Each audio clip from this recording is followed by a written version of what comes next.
heavenly kingdom will deliver us from evil. Bakit nag-ano tayo? Yun ang pinaka-title niya. Bakit inaano natin yung heavenly kingdom? Marami kasi talagang parang gusto nilang kontrahin ang message of the heavenly kingdom.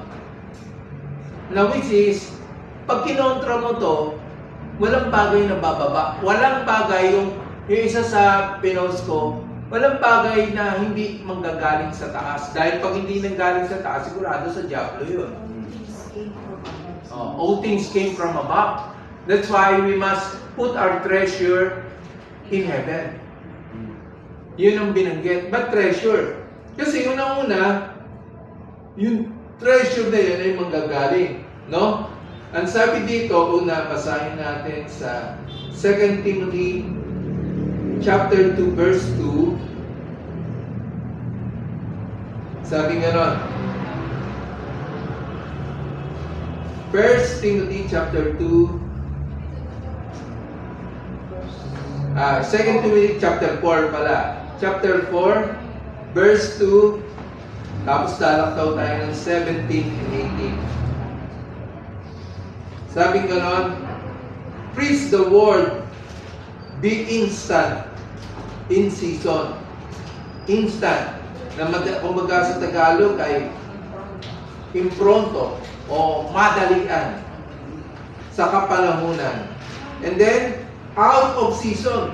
Kahit labas pa to sa kapanahunan, sabi ganon, reprove, rebuke, exhort, with all long-suffering and doctrine.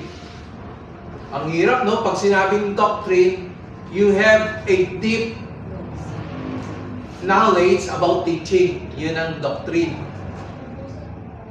At dito takot na takot ang mga tao na kulang sa tinatawag nating kaalaman sa salita ng Diyos.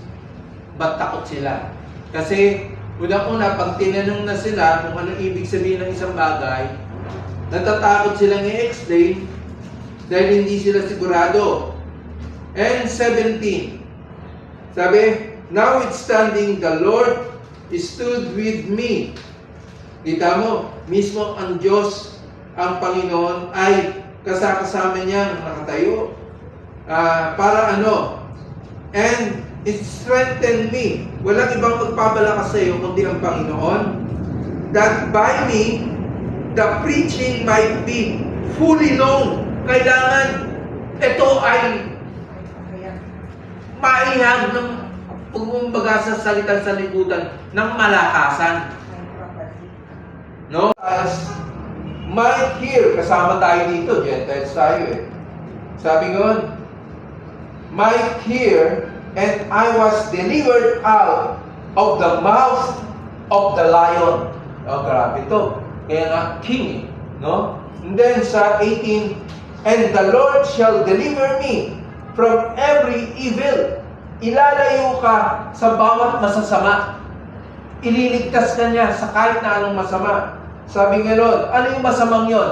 Yung masamang madistrasya ka ba? O ano? Mare, pag ililigtas ka sa gano'n. Pero, ibig sabihin to, ang ililigtas talaga sa iyo, yung kaisipan mo. Kasi, tapos sabi nga nun, evil works and will preserve me unto His heavenly kingdom. Saan ka i-preserve? Sa heavenly kingdom. Kasi this is our place. We are seated in heavenly places, katulad ng nakaraan. To whom be glory forever and ever. Amen. Let us pray. Panginoon, maraming salamat na ibinigay mo ang mga bagay na to. Hindi sa aming sariling katulad. Alam nyo, pag binasa nyo itong buong chapter, magugulat kayo dahil inano niya talaga, in-emphasize niya dito. Yung preach the word, be instant, in season, out of season, rebuke, ano yung natin sa Tagalog? Ipangaral mo ang salita, magsikap ka sa kapanahunan at sa di kapanahunan. sumawata ka. Kita mo, sawayin mo, sabi gano'n. Sumaway ka, mangaral ka na may buong pagpapahinuod at pagtuturo. Yung pagtuturo dito, doctrinative teaching. Kasi yung iba sanay sa mababaw na. Hindi dapat yun, huwag tayo manatili doon. It's a deceptive things na ang makalangit, kaya nga nasa higher places eh. Sinabi ni Jesus, through Paul, sabi gano'n, you must, we are seated in the heavenly places. Pag umalis ka doon, bababaw ka ulit. Kita mo karamihan ng umalis, bumabaw. Nung bumabaw, pati ang kanilang pag-uugali, bumabaw din. Ngayon, pag mababaw ka na, ang kausap mo mababaw na rin, ang mangyayari sa inyo, pababawan kayo. Kaya, ang mangyayari, ibis na progressive, na ano siya, nauudlot siya, at ang nangyayari, pababa ng pababa ang mga revelasyon. Actually, hindi na revelation yun eh. Kasi puro informative na yun, information na lang. At ang matindi, bandang muli, tatamarin ka na mag-aral. Kaya ang ginagawa ng mga preacher ngayon, hindi nag-aaral, kukuha na lang ng mga verse, mga ano. And then, basta tumugma lang, hindi ganun ang pag-aaral. Sabi, study the Word of God to show thyself approved unto God. Sabi, study. Kailangan mag-aral eh. Hindi pwede kayo nga sabi ng Panginoon, meditate day and night. You must meditate the Word. At ang matindi nito, karamihan ngayon, parang ano na lang eh. Parang social media na lang ang preaching ngayon eh. Alam niyo ba yung social media? Kumbaga, puro input na lang. O, kita mo ha, ang tindi nito ha. Pag pinakinggan mo, walang matindi. Kasi bakit? Tandaan nyo, ang tao mabababaw, madaling ma-offend yan. Alam nyo ba't madaling ma-offend? Kasi yung isip mo, hindi pareho ng isip nila. Kaya pag nag-share ka na ng mga bagay na mga malalalim, offended. Ba't sila offended? Kasi ayaw nilang maramdaman na yung sinasabi mo, wala silang alam doon. Ayaw nila nun. Kailangan yung sabihin mo, may alam sila. Naalala ko nun sa school pa ako nun, Bible school. Pag hindi ko alam, inaaral ko yun. Tapos nagtatanong ako sa professor ko, ano nangyayari? Kasi pag hindi mo inalam ang mga bagay na yon, wala, parang ang sumakay sa train, bigla ka nahulog. No? Parang yung isang sundalo, umaandar yung bus na sinasakyan namin, biglang yung lalaki, tumalon siya, oh. Ganun na, ginagano niya yung bus. Hindi siya kasi nakita ng konduktor. Sabi niya ng konduktor, hinto mo. Sumakyat yung lalaki galit na galit, oh. Tapos sabi ng lalaki, kanina pa kumakatok na ganyan, nakasabit ako, sabi niya gano'n. Sabi, ba't po kayo sumabit? Hindi niyo ba alam na sundalo ko? Sabi niya, sundalo pala kayo, ba't nakakalagkat kayo ng bus? Parang yung maling pagmamalaki. Parang, alam mo ba, pastor ako? Pastor ka pala eh. Ba't ganun, kulang ang alam mo? Pag pastor ka, ine-expect ng mga tao, bawat tanong nila, masasagot mo. Tama ba? Pag nagsalita ka na, at medyo hindi alam ng iba, parang they wonder. Kaya nakita ko, nung maraming bagay na, nung inano ko yung mga bagay na insights ko, natutuwa yung iba. Dahil mostly, dun sa GC natin, Pastor Ricky, mostly doon kasi mga nag-aral talaga eh. Natuwa sila eh, nung lumabas yung mga Kasi bakit sila natutuwa? Nag-i-enjoy sila na may mga bagong kaalaman silang natitinig. Yung iba ayaw mag-enjoy eh. Pag may bagong kaalaman, ayaw mag-enjoy eh. Kasi bakit? Pag pre-mix mo yung mga bagong mga bagay na ibinababa ng makalangit na kaisipan, kumbaga, parang nawawalan sila ng identity. Tama. Kaya nga heavenly identity, mabigat yan eh. Oo. Bawal sa atin yung bawal sa atin yung iyakin. Hindi, totoo bawal. Oo. Kaya pag iyakin ka, ang mangyayari, yung bawat nadidinig mo, parang masakit. Kaya wag na gano'n. Kasi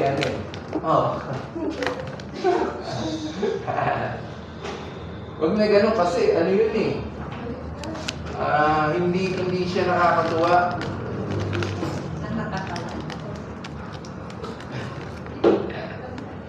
Okay, sa 17. Ganda talaga ng ang Timothy, dito rin yung tinatawag na dividing, yung marrows, yung sa Word of God. Tindi nun eh. Yung Word of God, pinakita, sword siya. Alam nyo, akala nyo ba, basta written lang siya? Hindi, kaya kala tinawag siyang sword. Nakatayo ka lang pag nagsalita ka, yung tao nasasaktan. Physically mentally and spiritually. Naapektuhan sila physically, spiritually, and mentally. Talaga palang umaatake siya kahit dun sa bone marrows na tinatawag. Then sabi dito, sa 17 ng 2 Timothy chapter 4. Sabi nga, datapwat ang Panginoon ay suma-akin at ako'y pinalakas upang sa pamamagitan ko ang mabuting balita. Mabuting balita dito gospel to. At maitanyag ng ganap. Ibig sabihin, maitanyag ng perfect. Biro mo ibig sabihin, hindi mo pwedeng ihayag yan ng nako-compromise ang Word of God. Yan. Standing, the Lord stood with me and strengthened me, that by me the preaching might be fully known, para lubusang malaman. Tandaan nyo, pananagutan ng mga ngaral, pag ang mga nakarinig, hindi lubusan na unawaan. At ang pinakamatindi, pag yung nakikinig, mali ang pagkaunawa. Sakla. Kaya nga sabi gano'n, sa huling araw, mananagot ang mga ngaral. Dahil mali ang kanilang pinakain na pangunawa. Ang sabi gano'n, and that all the Gentiles might hear, and I was delivered out of the mouth of the lion, upang iligtas siya sa bibig ng leon. No? Makikita natin na yung mga bagay na yon ay bakit pinipreach ang tinatawag nating ebanghelyo para magkaroon ng tamang pangunawa. Paano kung mali? Pastor, paano kung mali? Ano kaya mangyayari? Sisirain mo yung buhay ng tao. At ang matindi, pag mali ang pag-deliver ng gospel of the kingdom, actually, hindi siya mabuting balita Batas siya dahil hari na ang nagbaba No? Pag batas siya, dapat tama. Ano nangyayari sa hukuman natin ngayon? Nako-compromise ang batas. At pag mali, yung tao, kahit walang kasalanan, nakukulong. Tama. In the spirit, Yung tao, nakukulong siya sa tanikala ng dyablo. At ang matindi, ito kitang-kita ko yan habang kinakalasan namin ni Pastor Ricky yung mga spirit sa mga ibang lugar eh. Makikita mo para sila talaga nakakulong, oh. Nakakulong talaga, Pastor. Nakakulong talaga eh. Dahil, kumbaga, mali yung inilagay na ano eh. Kumbaga, nagkaroon sila ng wall. Kaya, pag napalaya mo, ang tindi ng ano, ang tindi ng nagwawala talaga eh. Kasi, makikita mo, akala mo word of God lang siya, oh. Yung pala, hindi eh. In the spirit, may nangyayari dun sa tao. Ba't sa kanya may nangyayari? Tandaan nyo, ang salita ng Diyos, binigyan ng otoridad ng Diyos. Kaya pag nawala sa'yo at hindi ka nagbabasa ng Biblia, malaking problema yon. Malaking problema yon. Kailangan makapagbasa kayo kahit isang beses. Huwag na kayo lalaktaw. Kumbaga, gawin nyo na lang, kunyari, chapter 1, babasahin nyo mga 5 verses, kaya basahin nyo. Ako, araw-araw, ganun ang ginagawa ko. Alam nyo bakit? Mapaliban ka lang. Ang bilis makasingit ng kaaway. Ganun katuso. Kaya pag mali at hindi mo kinauhawan ang salita ng Diyos, may problema yon. Kasi ang problema nun, i-manipulate ka ng kaaway. At ang matindi ngayon, mostly ng mga nag-aaral ngayon ng Biblia, iba. Gusto nilang i-manipulate yung Word of God. Mabigat yun. At nakikita nyo, even social media, yung mga ano, ini-input nila palagi. Ini-input nila sa tao. Tsaka halos dati ng mga nangangaral ngayon, makikita mo, very emotional. Social media, puro preacher dyan, emotional eh. Kaya ingat, mag-aaral na lang kayo, paturo na lang kayo sa Holy Spirit. He is the best teacher. Hindi best teacher ang social media. Ang daming mali sa social media, ang titindi. Kaya makikita mo na even, alam nyo kung ako sa inyo, yung mga tama na preacher, sila Apostle Catherine, tama. Tama siya, nasa deliverance kasi. Pero marami nang gagaya sa kanya. Kasi tama eh, pag nag-aan siya, saka hindi mayabang. Walang yabang yung babae na yun. Tingin ko nga sa kanya, parang hindi siya tao eh. Sabi ko, parang nifilim to babae na to, parang siyang, yung mukha niya parang angel, di ba? Ang laking babae pa. Tapos excited siya mapunta sa Philippines eh. Sabi niya, sabi niya, there are so many prophets and apostles in Philippines. Sabi niya, I love Philippines. Habang pinapanood ko, sabi ko, nakaka-excite to ah. A-attend ako talaga pag dumating yun. Oh. Kaya lang, mostly ng ano niya yata, ang alam ko kahit sa mga ibang bansa, mostly, yung entrance libre. Nakita ko yung inano ko, libre. Ang nangyayari kasi, talagang pinipilit niya na magkaroon ng mga Christian na talagang na-deliver na mag-sponsor para maka-attend ng tao ng libre. Baka kaiba yung kaisipan niya, no? Iba yung ganun. Hindi ganansya yun sa kanya, yung ano talaga. Kasi makita mo may in-offer sa kanya na hotel, para siyang batang, oh, thank you Lord. Being more thank you Lord. Tapos tinignan niya yung kusina, yung ano, oh, thank you Lord. Kung iba yun, minsan titingin ganyan, nagre-reklamo pa eh. Anong ibig sabihin ko? Isa sa pinakamagandang bagay na karakter, yung pagpapasalamat. Ito yung inaano niya eh.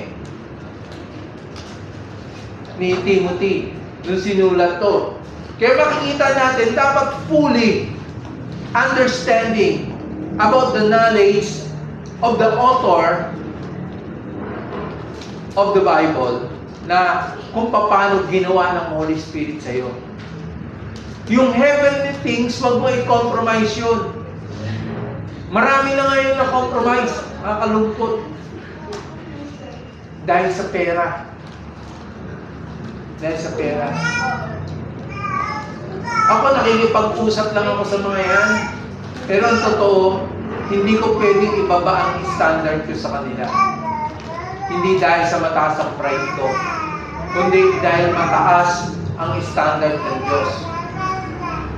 Pero because of sukdulang biyaya ng Diyos, inabot niya ako. Kaya dapat hindi ko siya hiyain. Hindi dapat natin hiyain ng Diyos. Dahil yung standard niya, hindi mababago yun. Dapat nandudong ka, kaya nga siya bumaba para iangat ka to the heavenly places. Naunawaan niyo ba? Gusto ka niyang ilagay dun sa kinalalagyan niya.